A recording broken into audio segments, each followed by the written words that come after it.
guys have your listings set up, there's still some logistical things that we have to keep in mind. You know, in an earlier module, Jared talked about how he was actually running into trouble a little bit because, you know, tracking numbers might not have been updated in the time frame that TikTok wanted.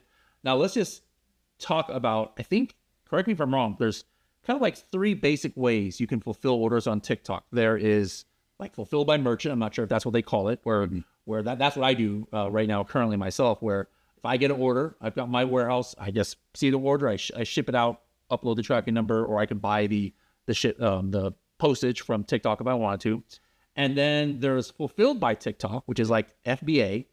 And then there's, you know, using like integration with like Amazon MCF, for example. I would assume that maybe there's an integration with Walmart too, with Walmart's fulfillment.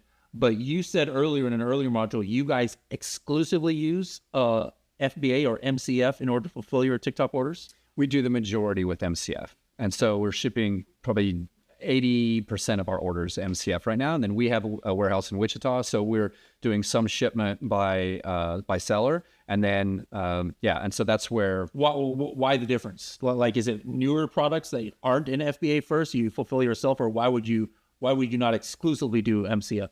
Just Amazon running out of stock. It's our safety safety valve, and so we have extra stock there. And so because they'll just go and randomly decide to move all of our inventory at one time to do realignment on the inventory, and so we just have that. So we'll just flip, like on Amazon, we just flip our listings from FBA to FBM and keep shipping. And so we can do that. So we have an integration. We use Shopify to run all of our orders, and it will go and like decide where to send the order, whether we send it to FBA or to our warehouse to fulfill. So we kind of route it all through there. So when you're watching this, you're going to be able to do that integration. If you don't have Shopify, if you have Shopify, it's pretty easy to do. But in Helium 10, you're going to be able to tie your SKUs from TikTok to your SKUs on Amazon if you want to use multi-channel fulfillment.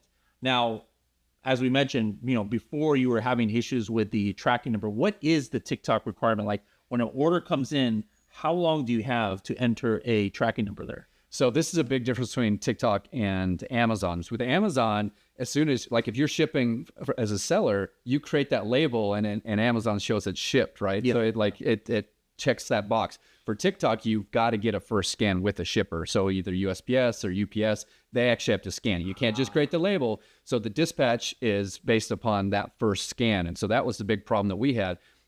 Particularly with Amazon, because Amazon was actually the slow shipper for us. So we would ship out of our warehouse really fast, but Amazon, because sometimes with the MCF, they might get the order and then they have it for 3 days. Wow. And then they don't pass the tracking until like 2 hours before they deliver. It's literally on their truck out to deliver to the customer, but it doesn't show a first scan, right? And so until like 2 hours before. So customers like, what's going on? TikTok. So we had issues where we were nearly about to like policy point out on TikTok because Amazon was just shipping too slow. Now, why is that not an issue anymore? Well, they've changed that to one. TikTok is they went to 48 hours for a while. Now they moved it to 72. So that's helped a little bit. So they've given us a little more space. And then Amazon's actually performed better on the MCF side. So about a year ago, they accelerated the speed at which they were delivering. All right, so 72 hours in order to get that first scan in. On Amazon, if I'm doing fulfilled by merchant, I can choose, I think what's called in Amazon like shipping templates, where I say, hey, if it's anywhere in the 50 states, I'll deliver within 6 business days or something like that. Yeah.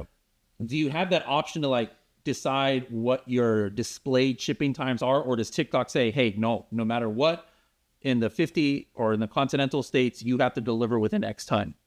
They have some shipping templates, and so you can use those for both defining like the delivery speed, but then also the charge, right? So if you are charging a separate shipping charge, you can define that within the shipping templates. Now, TikTok is not as aggressive about, they care about that first scan. That's the thing that's most important to them. They're less like aggressive about the delivery date is Amazon. So Amazon, it's easy to get the first scan, and then they're more, and they care a lot more about that, so the speed of delivery. Where TikTok, I mean, you have 6 business days for delivery. That's the SLA. Okay. But they're not gonna. There's not a lot that they're gonna do from a punishment standpoint. From If it was like 7 or something slower. Yeah. Now, if as it's shipped in 7 days, they'll auto cancel it and refund it. Like if you haven't shipped at that point, they'll auto refund it. And if it hasn't delivered within 30 days, they will auto refund it. Got it. Now, you mentioned charging shipping. Now, on Amazon, like just culturally, everybody expects free shipping. And so that's just like the standard. But on TikTok for a while, they would add shipping, and people were kind of like, cool. Is that still the case now? Or like, what about you guys? Do you have free shipping across the board, or are there certain products that you actually have a extra shipping charge? Yeah, we have extra shipping charge under $30. Okay, on all your products, on all your orders under 30, extra shipping, and that doesn't like, have you ever tested it with the extra shipping without, like, how it affects conversion rate or orders, and what did you find? Yeah, I mean, we've done a lot of testing now. A lot of things change. I mean, there's times where TikTok will do different deals and things like that where they'll offer free shipping even if you're lower, and so those are part of the different campaigns. You have to really just stay on top of those, because that's just like free money if you're not taking advantage of those.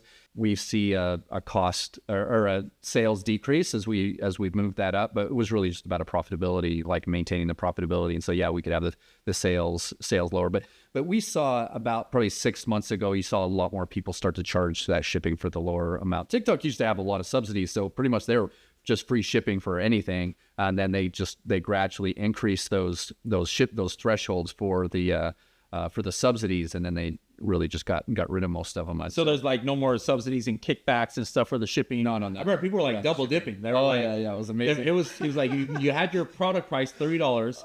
TikTok would charge like $10 shipping, and then they would end up paying for the shipping, and then you pocket that extra $10. Oh, those days are gone. It was crazy. So yeah, we used to, when we first started, a product we had a $40 product, and TikTok would give them a 50% off coupon, so the customer would pay like $20, free shipping, and then they'd give us a $10 shipping subsidy. So TikTok's giving us $50, customers paying $20, right? So it is like 95% margin. So it's like super crazy. So those are the good days. Now there's still a lot of campaigns and things that where there's opportunities for co-funded coupons and different deals that are going on all the time. Depending on the holiday, TikTok's always doing these different incentives and things to engage sellers. They might be doing offer live streams or posts or whatever. And so, so we do charge the shipping for the lower amount. And so we were eating some of the shipping costs. It's not like we're fully recovering our shipping costs, but we want at least a piece of that. Okay. Now, MCF is definitely a way to go. That's the way he's going. I heard if you do large volume and you have certain types of packages, like I'll help, you should talk to the Colemans too, because like I know they have actually switched from, they're doing stuff through like Shopify using, I don't know if it was Easy Ship or something like that, but they now do it with like FedEx, and because FedEx has these like flat rate things that if you're doing enough volume, it's crazy. It's cheaper than MCF, and it actually gets to everybody in like 2 days. So it's actually faster than MCF, faster than you're using USPS and stuff. And so that's something that if you guys are using, doing huge volume, you might be able to qualify for cheaper rates. But for the majority of you, I would say you'd be good to go with MCF. Fulfilled by TikTok, is that anything that you ever explored? And if so, like, why did you not do it? Yeah, so we've talked to them about it and looked at doing some SKUs. Our biggest issue is we have so many SKUs. And so for us to be able to split our SKUs between Amazon, Shopify, and TikTok, it just hasn't made sense. So we're exploring some options right now with some new product launches where we would exclusively go. So it could go with FBT. We're looking at more of a third-party logistics company that's got very competitive rates, so they're showing us lower than TikTok and Amazon. So we'll see where that goes. And then that's something to definitely look at the cost. And we've got that inside of Helium 10. Like if you're wondering how much it would be to fulfill your product, if you go to your Amazon listing with the Chrome extension, then run the TikTok profitability calculator, and then you can choose, hey, MCF or is it fulfilled by TikTok or just FBM? And you can kind of see which one might be cheaper. Something to keep in mind that is newer that might not even show necessarily in that TikTok calculator is they've got some gnarly placement fees now. You know, Amazon, everybody was spoiled for a while. We can just, send to all one location and it's the same price now. Everybody hates like a year or two ago. Now, hey, if I send to one location, I've got to pay like a 50 cents per unit, fee. And then if I send it to 5 locations, I'm good. But now I'm paying an arm and a leg to get it across the country. But TikTok recently implemented placement fees. I was dealing with some sellers where we had them in my warehouse, their TikTok products, and I would just go take, or my son would take like 4 or 5 pallets of their products right to TikTok's dock, like an hour and a half away. No appointment, just drop it off right there, and it's live in their store, for fulfilled by TikTok, like within a day. It was crazy, but just like with a lot of stuff, like things start off one way and then some of those, kind of like subsidies and perks like go away.